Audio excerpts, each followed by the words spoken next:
বিদ্যাৰ্থী পৰিষদ আৰু ৰাষ্ট্ৰীয় কলামঞ্চ নগাঁও নগৰ শাখাৰ উদ্যোগত আমাৰ যোৱা 30 মাৰ্চৰ পৰা যি 8 এপ্ৰিললৈকে এক বিহু নাচ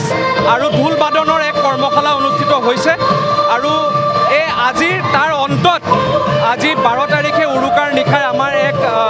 বিহু অনুষ্ঠান আয়োজিত কৰা হৈছে য'ত আমাৰ কৰ্মশালাত যিসকল বিহুৱতীসকলে তেখেতসকলে নাচ শিকিছিলে সেইসকলে আজি এটা ডেমনষ্ট্ৰেশ্যন প্ৰগ্ৰেম আমাৰ এই কৰ্মশালাত প্ৰায় 58 গৰাকী ইয়াত 58ৰ পৰা প্ৰায় 60 গৰাকী আমাৰ ইয়াত নাচনীয়ে আমাৰ ইয়াত অংশগ্ৰহণ কৰিছিলে আৰু ইয়াত এটা উল্লেখনীয় বিষয় যে আমাৰ যি নগাঁও জিলাৰ বিভিন্ন জেগাৰ পৰা ইয়াত আহি পেলাই সকলোৱে অংশগ্ৰহণ কৰিছে আৰু বহুত ক্লাছ 5-6ৰ পৰা ইয়াত ষ্টুডেণ্ট আহি পেলাই ইয়াত অংশগ্ৰহণ কৰিছে ইয়াৰ পৰা এটাই বুজা যায় যে মানে যি সৰু সৰু ল'ৰা ছোৱালী আছে তেখেতসকলে নৱপ্ৰজন্মই আজি কেনেধৰণে বিহুক আঁকোৱালি লৈছে।